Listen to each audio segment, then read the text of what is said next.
Hello मेरे भाई। Hi guys. तो आज की वीडियो में हम बात करने वाले हैं डाईयूरेटिक्स क्लासिफिकेशन में थायाजाइड डाईयूरेटिक्स की। मतलब केमिकल क्लास को अगर देखें तो 1 2 4 बेंजो थाया डाइजेपिन्स। अगर आपने मेरा फर्स्ट वीडियो और सेकंड वीडियो भी नहीं देखा और डायरेक्ट थर्ड वीडियो देख रहे हो ये वाला, तो आपको बेसिक्स समझने के लिए पार्ट फर्स्ट देखना जरूरी है। वरना अगर आपको थोड़ा बहुत भी हीट्रोसाइक्लिक कंपाउंड के बारे में पता है तो कोई दिक्कत नहीं है, आप वीडियो समझ जाएंगे अच्छे से। तो अभी हम स्टार्ट करते हैं। मैंने फर्स्ट वीडियो में और सेकंड वीडियो में भी क्लासिफिकेशन के बारे में बता दिया कि डाईयूरेटिक्स क्या होते हैं, जो वाटर के एलिमिनेशन को बढ़ा देते हैं बाय यूरिनेशन प्रोसेस, वो सारे डाईयूरेटिक्स होते हैं। ठीक है, तो हम नेक्स्ट क्लास की बात करते हैं हमारे थायाजाइड डाइयूरेटिक्स। या इनकी केमिकल क्लास ही हमको मेडिसिन केमिस्ट्री में आप केमिकल क्लासिफिकेशन के ऊपर ही फोकस किया करो, क्योंकि अगर आपने केमिकल क्लासिफिकेशन पढ़ लिया तो आपको ड्रग्स के स्ट्रक्चर बनाने में कोई दिक्कत नहीं आएगी। और स्ट्रक्चर एक्टिविटी रिलेशनशिप में तो आप कहीं भी मत देखा करो यार, जो स्ट्रक्चर में जो जो चीज़ें लगी वो आप लिख दो कि हाँ ये चीज़ें ज़रूरी है फॉर।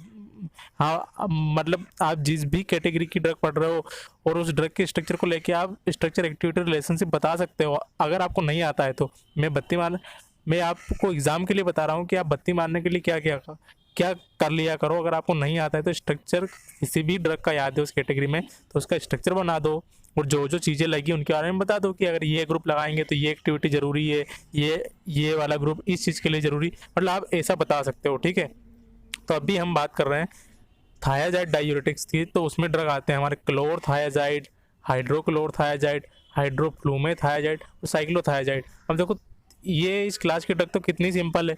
अगर आपको एक क्लास समझ में आ गई तो इनके ड्रग बनाना कोई सिंपल नहीं सी। आप 1 मिनट के अंदर बना के आ जाओगे, पूरा थायाजाइड आप 1 मिनट में कंप्लीट कर दोगे अगर आपको ये क्लास समझ में आ गई। तो अभी हम स्टार्ट ही करते हैं।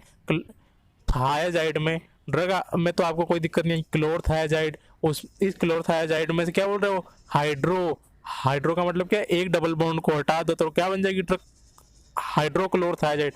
इनमें कुछ डिफरेंस नहीं इन दोनों स्ट्रक्चर में, ओनली एक इस क्लास में से हम एक डबल बॉन्ड को रिड्यूस कर देंगे तो क्या होता है कि पोटेंसी बढ़ जाती है। अभी मैं स्ट्रक्चर एक्टिविटी रिलेशनशिप में पढ़ाऊंगा, तो चलो हम स्टार्ट ही कर देते हैं।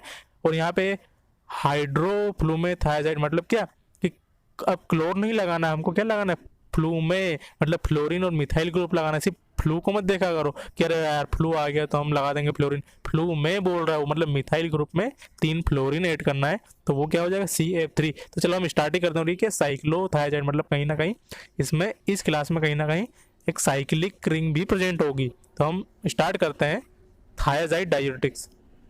तो मैं थायाजाइड डायूरेटिक्स में पहले आपको स्ट्रक्चर एक्टिविटी रिलेशनशिप पढ़ा रहा हूँ। देखो, क्योंकि अगर आपने ये समझ लिया ना तो आपको ड्रग बनाने में कोई दिक्कत नहीं आएगी। और इतने सिंपल सिंपल पॉइंट है, कुछ भी नहीं है। तो थायाजाइड डायूरेटिक्स को मीडियम इफिकेसी डायूरेटिक बोला जाता है। ये सारे जीपेट में इसके क्लासिफिकेशन से ही बन जाते हैं क्वेश्चन तो, और केमिकल क्लासिफिकेशन से भी बन जाते हैं। तो इसमें ये कौन सी साइड पे काम करते हैं, ये साइड थर्ड पे काम करते हैं, सोडियम क्लोराइड सिम्पोर्टर इनिबिटर। ये सिम्पोर्टर मतलब ये दोनों एक साइड में ही जाएंगे, या तो बाहर जाएंगे या दोनों अंदर आएंगे, सिम्पोर्टर। और अगर एंटीपोर्टर है तो क्या होगा, एक अंदर आएगा एक बाहर जाएगा। और अगर को ट्रांसपोर्टर है मतलब कोई दो चीजें और उसके साथ एक और जा रही है तो फिर क्या वर्ड लग जाता है, को ट्रांसपोर्टर। ये हमको लूप डायूरेटिक्स में पढ़ना है। ठीक है, वहाँ पे सोडियम पोटेशियम के साथ क्या जाता है, 2 क्लोराइड को ट्रांसपोर्टर, तो उसको ऐसा बोला जाता है को ट्रांसपोर्टर। ठीक है, या को सिम्पोर्टर। तो यहाँ पे क्लास का नाम है, केमिकल क्लास ही पढ़ना है हमको, 1 2 4 बेंजो थाया डाइएजिन। जिसने फर्स्ट वीडियो देखा होगा वो तो बिल्कुल ही समझ जाएगा। इन का मतलब होता है 6 मेंबर। देखो बेंजो से क्या बनाना है, पहले बेंजीन बनाना है, और 1 2 4 बेंजीन में नहीं लगाना, ये अलग चीज है। और इन से उसके पास में एक और 6 मेंबर साइक्लिक रिंग बनानी है तो साइक्लिक रिंग बना लो। बेंजीन बना ली, बेंजीन के पास ही एक और 6 मेंबर साइक्लिक रिंग बना लो। बस फ्यूजन की नंबरिंग नहीं होती, मैंने फर्स्ट वीडियो में बताया, अगर आपको अच्छे से पढ़ना है तो आप वहां जाके देख लो।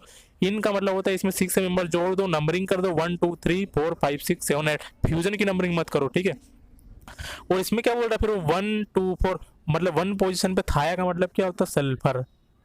डाई एजिन, एजा का मतलब क्या होता है, नाइट्रोजन। और कितने एजा, डाई, डाई का मतलब 2, तो 2 नाइट्रोजन। अब देखो 1 2 4 बेंजो थाया डाई एजिन। ठीक है, तो इस बेंजीन में नहीं लगाना है, 1 पे क्या लगा तो सल्फर, वो खुद ही बोल रहा है 1 2 4 बेंजो थायाजिपिन। तो पहले क्या सल्फर, पहले क्या थाया मतलब सल्फर, तो फर्स्ट पे क्या लगा तो सल्फर लगा, तो सल्फर की वैलेंसी कितनी होती है, 2 1 2। ठीक है, अब 2 4 डाइएजिन मतलब 2 नाइट्रोजन, मतलब एक कहाँ पे 2 पे और एक 4 पे, तो एक 2 पे लगा दो, एक 4 पे लगा दो, ठीक है।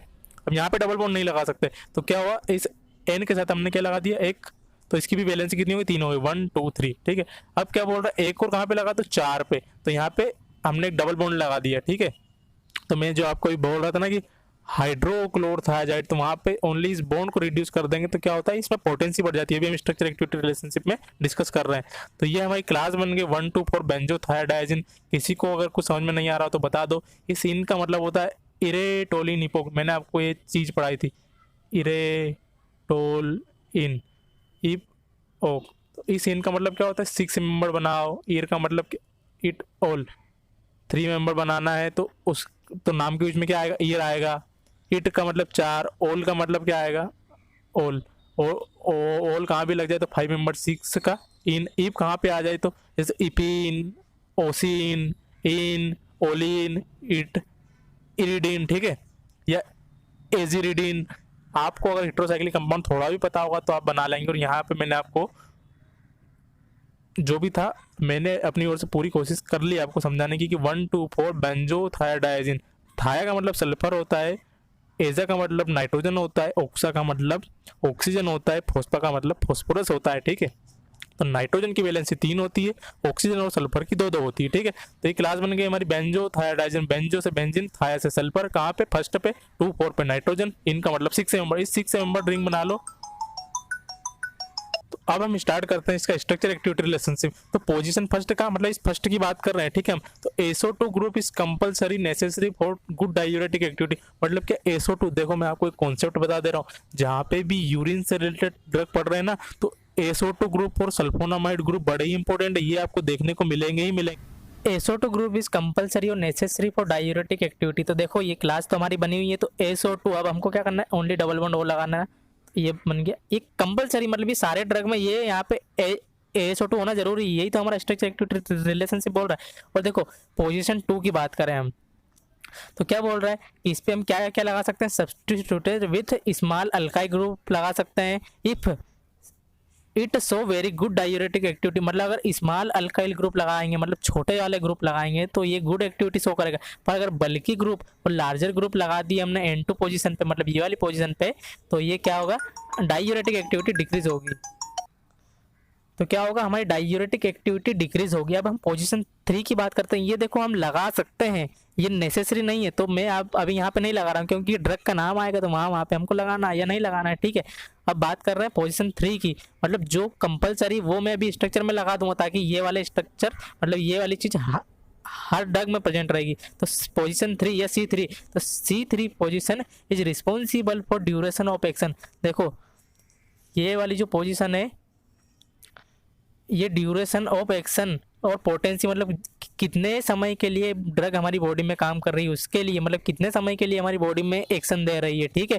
6 घंटे, 12 घंटे, 18 घंटे, 24 घंटे या 48 घंटे, ठीक है। तो ये इसके लिए, तो इसके लिए कौन कौन से ये वाली पोजीशन इस चीज़ के लिए रिस्पॉन्सिबल है। तो इसमें हम क्या क्या चीज़ लगा सकते हैं, alkyl allied, alkyl aryl, alicyclic,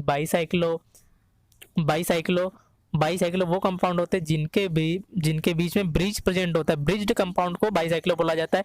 मैं एक वीडियो अभी मैं बेसिक ऑर्गेनिक केमिस्ट्री स्टार्ट करने वाला हूँ, तो वहाँ पे आपको सब समझ में आ जाएंगे, ये कोई इतने डिम्पल नहीं है, कोई इतने डिफिकल्ट नहीं है। तो इसमें बाईसाइक्लो ग्रुप भी लगा सकते हैं हम। For the duration of action, मतलब इसमें कौन सा एग्जांपल है ड्रग का, साइक्लोथायाजाइड, मतलब इसमें एक साइक्लिक कंपाउंड लगा होता है, मतलब एली साइक्लिक बोल तो रहा है ये, तो इसमें क्या होता है, एक साइक्लिक रिंग प्रेजेंट होती है ये वाली ड्रग में, तो इसका एक एग्जांपल है, ठीक है। मतलब थर्ड पोजीशन पे हमने कहीं ना कहीं सब्स्टिट्यूशन किया है, तो वहाँ पे इसका एग्जांपल है साइक्लोथायाजाइड, ठीक है। अब 3-4 पोजीशन के बीच की बात करें, तो 3-4 पोजीशन कौन सी, ये वाली। तो 3-4 पोजीशन के बीच वाले अगर बॉन्ड की बात करें, डबल बॉन्ड की बात करें, तो अगर इसको हम रिड्यूस करते हैं, देखो if between 3-4 double bond reduce the diuretic activity increase up to 3 to 10 times, मतलब इस बॉन्ड को डिक्रीज करते हैं या उसको हटा देते हैं या उसको तोड़ते हैं, तो इसकी डायूरेटिक एक्टिविटी 3 से लेकर 10 गुना तक बढ़ेगी। एग्जाम्पल है हाइड्रोक्लोरथायाजाइड या हाइड्रोफ्लूमेथायाजाइड। हाइड्रोथायाजाइड लगा है अगर, थायाजाइड कहाँ पे भी, और अगर उसके आगे ड्रग के आगे लगाए हाइड्रो, मतलब उसकी एक्टिविटी कहीं ना कहीं इनसे अच्छी है। सबसे पहला कंपाउंड आया था क्लोरथायाजाइड, फिर आया हाइड्रोक्लोरथायाजाइड, ठीक है। ये मैंने आपको बता दिया, इस कैटेगरी की बात कर रहा हूँ। अब हमने 3-4 पोजीशन की बात कर ली है। अब हम बात करते हैं नेक्स्ट वाली जो पोजीशन बची है। देखो, फिफ्थ पोजीशन पे क्या लगाना, ये कोई कंपलसरी वगैरह नहीं है, और वहाँ पे अब तक उस पोजीशन से कोई लेना देना नहीं है। हम डायरेक्ट बात करते हैं सिक्स पोजीशन की, तो यहाँ पे हम इलेक्ट्रॉन विड्रॉइंग ग्रुप लगा सकते हैं सिक्स पोजीशन पे, जैसे कि क्लोरीन। अब देखो ड्रग में ही पता चल जाएगा, अगर क्लोरथायाजाइड है तो ड्रग का नाम क्या आ जाएगा, क्लोरथायाजाइड। और हाइड्रोक्लोरथायाजाइड मतलब हम बॉन्ड तो रिड्यूस कर रहे हैं पर क्लोरीन ग्रुप प्रेजेंट है सिक्स पोजीशन पे, ठीक है, समझ गए ना।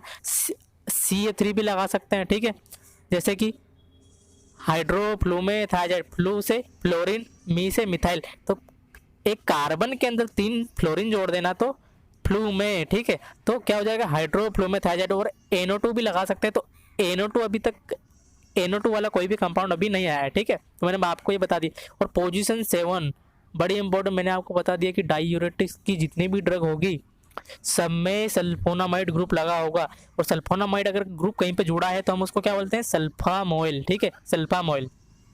इस कंपलसरी और नेसेसरी फॉर डायूरेटिक एक्टिविटी, मतलब मैं अभी 7th पोजीशन पे हमको लगा देना है क्या, क्यों, एक तो फर्स्ट पोजीशन पे SO2 ग्रुप नेसेसरी, और 7th पोजीशन पे क्या SO2 NH2 ग्रुप, मतलब सल्फोनामाइड ग्रुप जरूरी है। अगर अगर other than 7th position of sulphonamide group, अगर 7th पोजीशन के अलावा कहीं पे लगा दिया तो डायूरेटिक एक्टिविटी डिक्रीज होगी, डायूरेटिक एक्टिविटी डिक्रीज होगी, तो ठीक है ना। तो देखो हमने अब तक क्या क्या देखा कि फर्स्ट पोजीशन पे SO2 ग्रुप इज कंपलसरी, तो ये लगा दिया, और 7th पोजीशन पे सल्फोनामाइड ग्रुप नेसेसरी, तो NH2, ये सल्फोनामाइड ग्रुप है, अरे ये यार NH2SO2, ठीक है ना, ये सल्फोनामाइड ग्रुप है हमारा, तो ये 7th पोजीशन पे नेसेसरी है।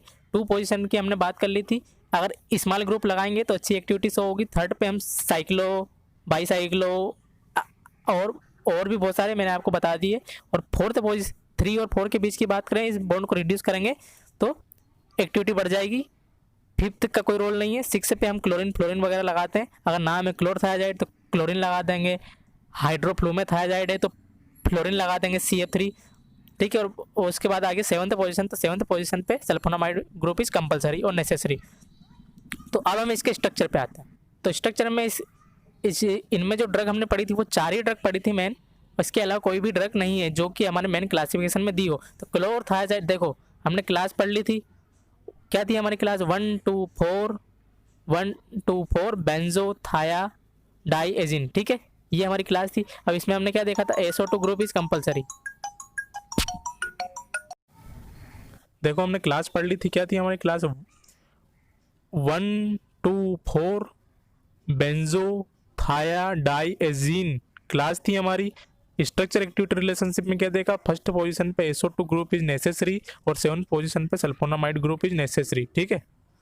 तो ये हमने इनमें NH2। अब क्लोरथायाजाइड है तो 6 पोजीशन पे क्या लगा, तो क्लोरीन, ये हमारी ड्रग क्या बन गई, क्लोरथायाजाइड। अब क्या बोल रहा है, हाइड्रोक्लोरथायाजाइड, तो हाइड्रो में क्या है, इस बॉन्ड को नहीं लगाना है, तो क्या बन गई हमारी ड्रग, हाइड्रोक्लोरथायाजाइड। बाकी ये चीजें तो सेम रहेगी, ठीक है ना। अब बात करते हैं साइक्लोथायाजाइड। पहले हम बात करते हैं हाइड्रोफ्लूमेथायाजाइड। और देखो आप भी अगर एग्जाम में जा रहे हो तो बिल्कुल ही चारों को बिल्कुल ये सेम वे में बनाना, क्लोरथायाजाइड, हाइड्रोक्लोरथायाजाइड, हाइड्रोफ्लूमेथायाजाइड, मतलब ये जिन जिन में डबल बॉन्ड नहीं है, अगर आपका डबल बॉन्ड नहीं दिखा ना टीचर को तो वो आपके सारे ही नंबर काट देगा कि अरे यार इसने ये बहुत बड़ी गलती कर दी है ये बॉन्ड लगा के, ठीक है।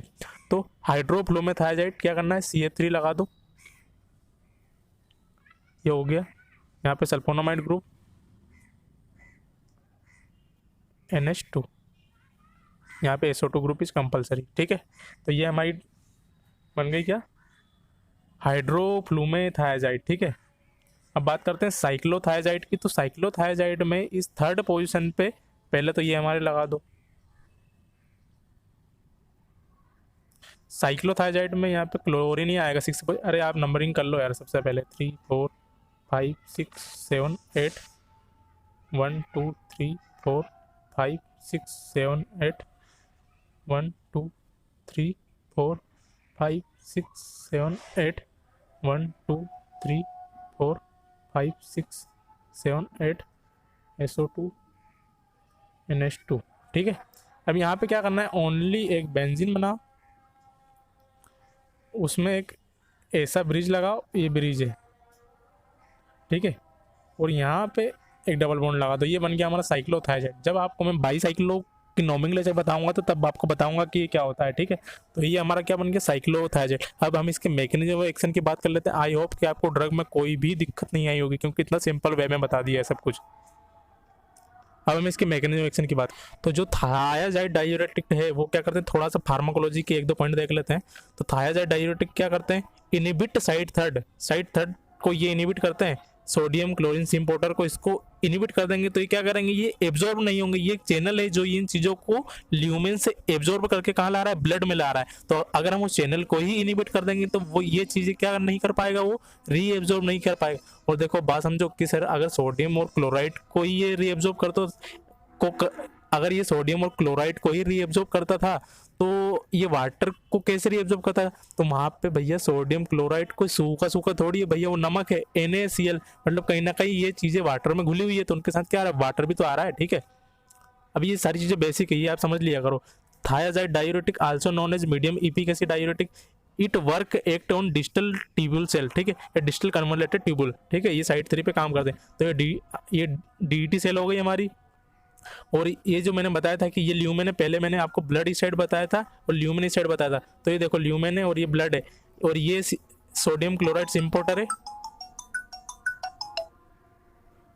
और ये सोडियम क्लोराइड सिम्पोर्टर है जो क्या कर रहा है, इस ल्यूमेन के द्वारा जो चीज़ें यूरिनेशन में जानी थी इनको ये रीअब्सॉर्ब करके कहाँ पहुँचा रहा है, ब्लड में पहुँचा रहा है। कैसे पहुँचा रहा है, ये इन चीज़ों को, ये सोडियम क्लोराइड ये अंदर गए, तो ये सोडियम यहाँ पे गया, और यहाँ पे एक पंप और प्रेजेंट होता है इस मेम्ब्रेन में, या सेल मेम्ब्रेन में, सोडियम पोटेशियम एटीपेस। तो ये सोडियम को लेके पोटेशियम को अंदर देता है और वापस पोटेशियम चैनल के द्वारा बाहर चला जाता है। ठीक है, पोटेशियम बाहर से अंदर जाता है, ठीक है, चैनल के द्वारा, और यहाँ पे सोडियम पोटेशियम एटीपेस पंप है, ठीक है, और ये चैनल है। तो ये सोडियम पोटेशियम एटीपेस के द्वारा पोटेशियम अंदर जा रहा है, सोडियम बाहर जा रहा है, मतलब कहाँ जा रहा है, ब्लड में जा रहा है, और ये क्लोरीन चैनल भी कहाँ जा रहे हैं, बाहर जा रहे हैं। ठीक है, तो देखो ये सारी चीज़ें भी कहाँ आ गई, ब्लड में आ गई। अब हमको क्या करना है, सीधे चीज़ें अगर इसको ही हम इनिबिट कर दें, तो ये थायाजाइड डायूरेटिक क्या कर रहे हैं, सोडियम क्लोराइड सिम्पोर्टर को इनिबिट कर देंगे, तो ये सारी चीज़ें ल्यूमेन में चली जाएगी। मतलब कहाँ चली जाएगी, ल्यूमेन के द्वारा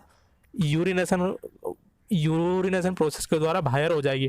ठीक है, तो थायाजाइड डायूरेटिक्स क्या करते हैं, सोडियम क्लोराइड सिम्पोर्टर को इनिबिट करते हैं, तो क्या होगा, नो रीएब्जॉर्प्शन और सोडियम क्लोराइड इन यूरिन और डायूरेटिक एक्शन, मतलब ओवरलोड बढ़ जाएगा। कहाँ कहाँ इनके यूज़ है, इनके यूज़ है hypertension, oedema, swelling caused by overload. अगर कहाँ पे भी ओवरलोड बढ़ गया फ्लूइड का तो क्या हो जाएगा, वहाँ पे किसी गठान हो जाएगी, हम उसी को बोलते हैं इडेमा, एक्यूमुलेशन ऑफ फ्लूइड।